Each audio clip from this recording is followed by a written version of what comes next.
Students, तो इस lecture में हम लोग प्रीवियस लेक्चर को ही कंटिन्यू करेंगे। एग्जैक्टली हम लोग इंस्ट्रक्शन फॉर्मेट के एक तरीके से बर्थ पे पहुंच गए थे कि इंस्ट्रक्शन फॉर्मेट की एग्जैक्टली ज़रूरत कहाँ होती है। तो थोड़ा सा रिवाइज करेंगे कि इंस्ट्रक्शन फॉर्मेट्स आपके कहाँ होते हैं। इंटरनली आपके इंस्ट्रक्शन रजिस्टर के अंदर होते हैं। एक तरीके से फ्रेम होता है जो सेट होता है इंस्ट्रक्शन रजिस्टर के अंदर। अब मुद्दा ये कि मैंने जब लेक्चर को एंड किया था तो आपको थोड़ी सी हिंट दी थी कि 0 एड्रेस इंस्ट्रक्शन होता है, 1 एड्रेस इंस्ट्रक्शन होते हैं, 2 एड्रेस इंस्ट्रक्शन होते हैं, 3 एड्रेस इंस्ट्रक्शन। तो एग्जैक्टली क्या होता है वो सारी चीज़ें हम लोग इस लेक्चर में थोड़ा सा हम लोग आगे बढ़ते हैं। तो वही टॉपिक का नाम instruction format. You know very well what is instruction. Instruction is basically a binary sequence. Format क्या होता है कि इंस्ट्रक्शन को मेमोरी से जब हम रिसीव करते हैं तो कहाँ रिसीव करते हैं, इंस्ट्रक्शन रजिस्टर में रिसीव करते हैं। तो इंस्ट्रक्शन रजिस्टर के भी अंदर इंस्ट्रक्शन फॉर्मेट होता है जो एग्जैक्टली रिसीव करता है ना। तो द इंस्ट्रक्शन फॉर्मेट क्या होता है वो आपको पूरा आइडिया पता चल चुका है। एक इमेज अपने देखो यार, ये एक ऐसा सब्जेक्ट है जिसकी इमेज आप अपने माइंड में अगर बना के चलोगे तो सारी चीज़ें अच्छी लगने लगेंगी, है ना। तो इमेजनरी रहो, इमेजेस बना के रखो और धीरे धीरे जब 1-2 यूनिट कंप्लीट हो जाएगी तो पूरा एकदम पिक्चर आपके माइंड में होगा, ठीक है।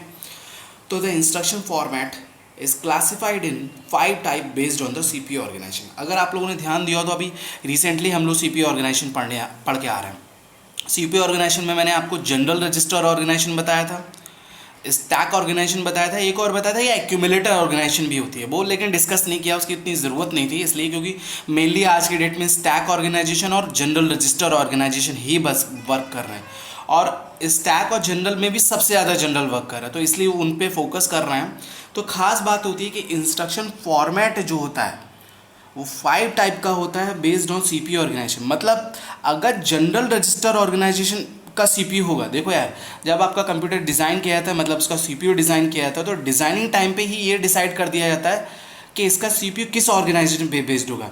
क्या ये स्टैक बेस्ड सीपीयू होगा, क्या ये general register organization based CPU होगा, क्या ये एक्यूमुलेटर बेस्ड सीपीयू होगा। अब आपके दिमाग में क्वेश्चन आ रहा होगा सर एक्यूमुलेटर क्या होता है, अभी मैं बताऊंगा, don't worry.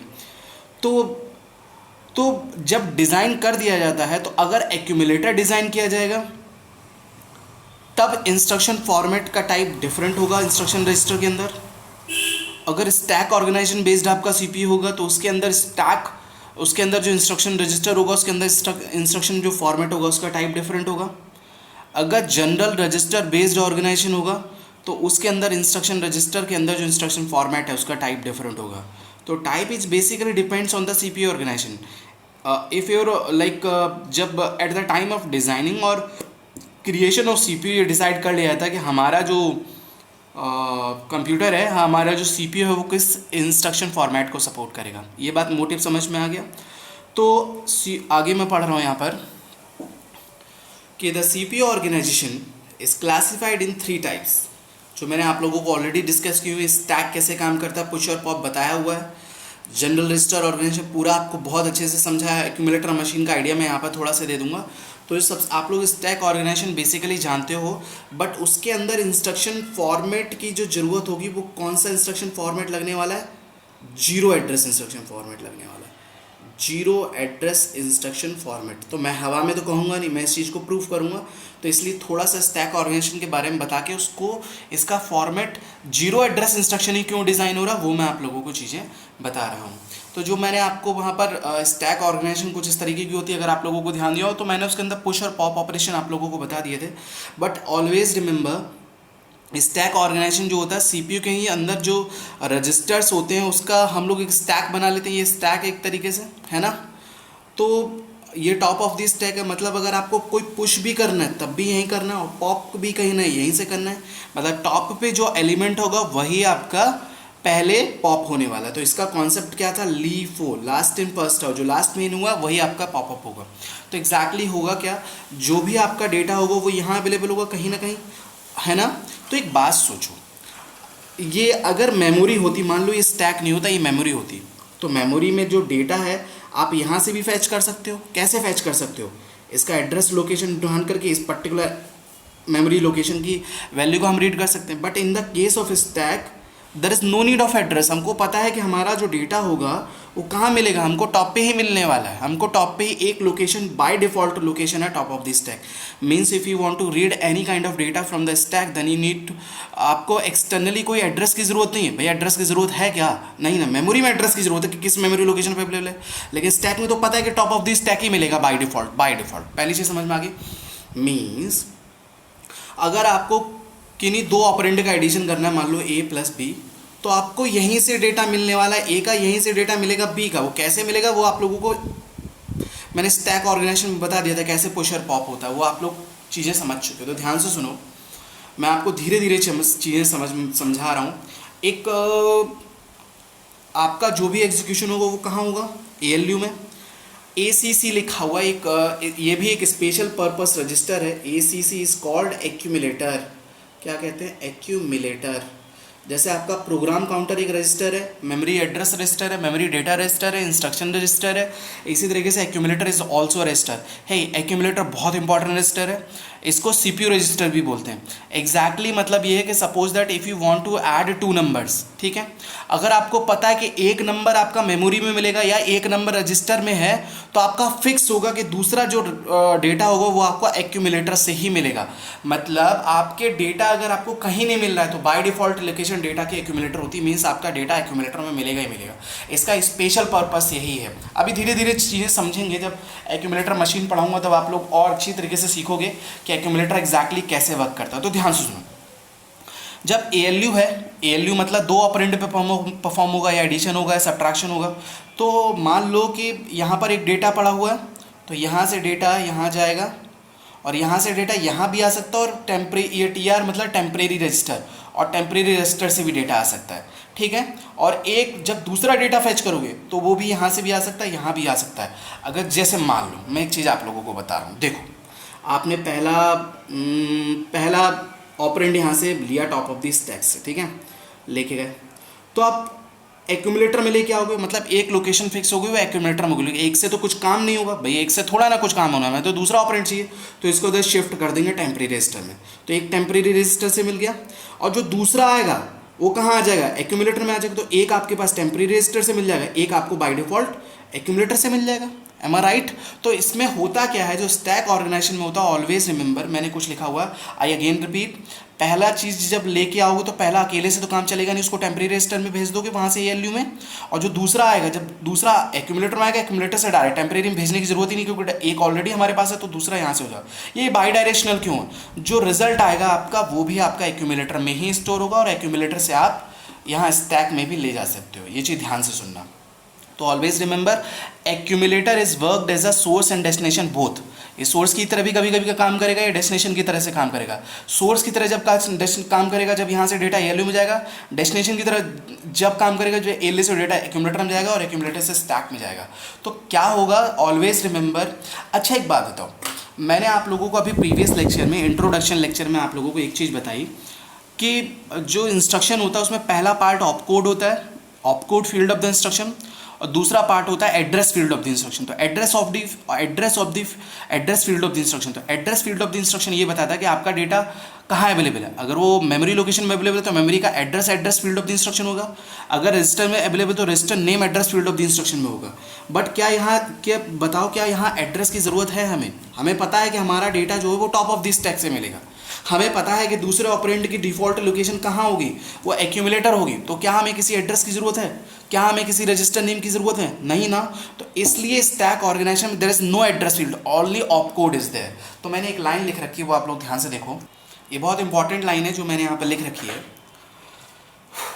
In this organization the top of the stack जो अभी मैंने दिखाया and accumulator both are default location. मतलब एक टॉप ऑफ द स्टैक से डेटा मिल जाएगा और एक कहाँ से मिल जाएगा, एक्यूमुलेटर से। There is no need to pass address explicitly in the instruction. मतलब ये अगर इंस्ट्रक्शन यहाँ से पूरा होता मान लो यहाँ से, तो यहाँ पर एड्रेस पास करने की ज़रूरत नहीं कि भैया उस लोकेशन से डेटा उठा के लेके आओ। ऑलरेडी आपको पता है कि एक डेटा आपका टॉप ऑफ द स्टैक से मिल जाएगा, एक डेटा आपका एक्यूमुलेटर से मिल जाएगा। तो there is no need to pass the address here. So therefore the instruction format consists only one field, that one is opcode. तो opcode exactly आपको क्या बताता है, टाइप ऑफ ऑपरेशन, ठीक है। तो टाइप ऑफ ऑपरेशन। तो एक चीज़ मैं आप लोगों को बता रहा हूँ, जो टाइप ऑफ ऑपरेशन होता है, थोड़ा सा एग्जांपल देके आपको समझा देता हूँ कि ऑपकोड फील्ड एग्जैक्टली क्या। ध्यान से सुनो, कंप्यूटर में बेसिकली दो टाइप के ऑपरेशन होते हैं। कितने टाइप के ऑपरेशन होते हैं? ध्यान से सुनना, अभी मैं एग्जांपल बता रहा हूँ। एक होते हैं आपके डेटा ट्रांसफर ऑपरेशन, डेटा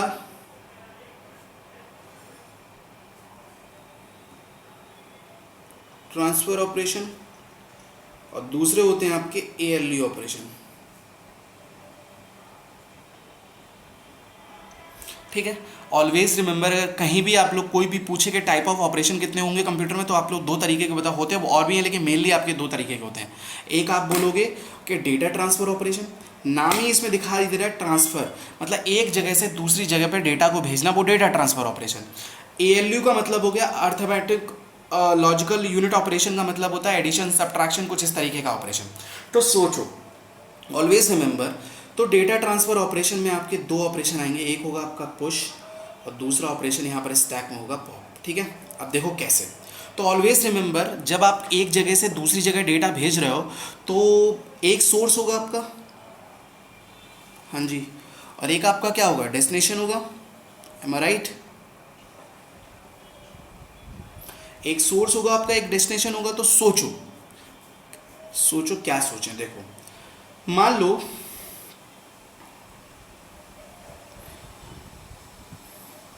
आपको ऑपरेशन परफॉर्म करना है पुश।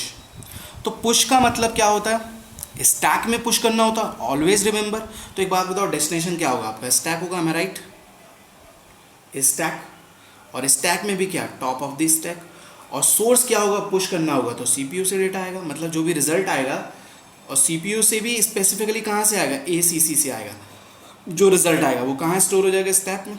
ये तो हो गया पुश। अगर आपको सीपीयू से कुछ फैच करना है तो सोर्स क्या होगा आपका, स्टैक होगा, M I right?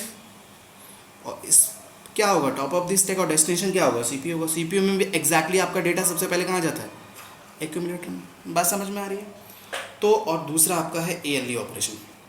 ALU operation में एक होता है ऑपरेंड 1, धीरे धीरे आप लोग समझ जाओगे।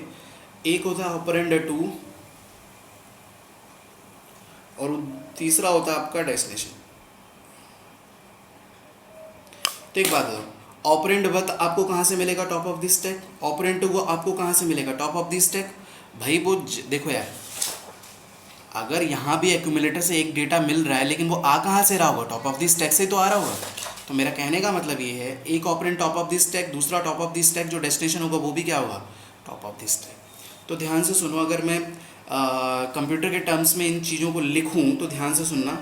अगर पुश को लिखेंगे, मूव ऑपरेशन है पुश, कैसा ऑपरेशन है, डेटा ट्रांसफ़र ऑपरेशन। तो डेटा ट्रांसफ़र ऑपरेशन में ध्यान दो, डेटा जो है वो कहाँ जा रहा है, एक्यूमुलेटर से टॉप ऑफ द स्टैक। तो ऐसे करके लिखते हैं, टॉप ऑफ द स्टैक में आप एरो ऑपरेटर लगा के लिखोगे एक्यूमुलेटर। दूसरा क्या है, data transfer operation pop operation है। तो पॉप ऑपरेशन में डेटा कहाँ से जा रहा है, सोर्स क्या है, स्टैक, स्टैक से कहाँ जा रहा है, एक्यूमुलेटर में। तो अब सोर्स क्या हो जाए, डेस्टिनेशन क्या हो जाएगा, एक्यूमुलेटर कहाँ से जा रहा है, सीपीयू से, ये sorry top of the stack से। Am I right? अभी समझ में आ रहा है? थर्ड है आपका ALU operation. ALU operation addition subtraction कुछ भी हो सकता है। मान लो मुझे एडिशन करना है, तो सोचो एडिशन के लिए आपको क्या क्या करना पड़ेगा। देखो, सबसे पहले आप पहला ऑपरेंड फैच करोगे कहाँ से, स्टैक से, पॉप पॉप पॉप परफॉर्म करोगे, पॉप, एम आई राइट? फिर एडिशन परफॉर्म करना है, दूसरा ऑपरेंड पॉप करोगे, ठीक है। उसके बाद क्या करोगे, जब दोनों पे एडिशन परफॉर्म कर लोगे उसके बाद क्या परफॉर्म करोगे, पुश ऑपरेशन परफॉर्म करोगे। तो मतलब टॉप ऑफ द स्टैक में top of the stack plus top of the stack, मतलब टॉप ऑफ द स्टैक से ऑपरेंड 1 फैच कर लो, फिर 2 फैच कर लो, दोनों का एडिशन परफॉर्म, रिजल्ट कहाँ स्टोर कर दो, आपका टॉप ऑफ द स्टैक में। तो एक बात बताओ, क्या यहाँ, तो यहाँ जो एड्रेस यूज़ हो रहा है, जितने भी ऑपरेशन हो रहे हैं, क्या यहाँ मेमोरी एड्रेस, रजिस्टर एड्रेस की ज़रूरत है? तो एक ही फील्ड होगी, कौन सी फील्ड होगी, ऑप कोड। और उस ऑप कोड में क्या होगा, ऐड लिखा होगा। क्या लिखा होगा, ऐड लिखा होगा। ऑप कोड में क्या लिखा हुआ है, ऐड, वो भी बाइनरी फॉर्म में। क्या लिखा होगा, पुश लिखा होगा, वो भी बाइनरी फॉर्म में। क्या लिखा होगा, पॉप लिखा होगा। तो एड्रेस फील्ड की ज़रूरत नहीं है आपको, सारी चीज़ें मैंने आपको बता दी। तो यहाँ यूज़ होता है जीरो एड्रेस इंस्ट्रक्शन। तो कोई पूछे आपका जीरो एड्रेस इंस्ट्रक्शन किस सीपीयू ऑर्गेनाइजेशन में यूज़ होता है, तो आप साफ बोलोगे कौन सी फील्ड, कौन सी ऑर्गेनाइजेशन, स्टैक ऑर्गेनाइजेशन। क्यों, मैंने आपको पूरा प्रूफ करके दिखा दिया। तो वन एड्रेस इंस्ट्रक्शन के बारे में हम लोग नेक्स्ट लेक्चर में पढ़ेंगे। Thank you for today.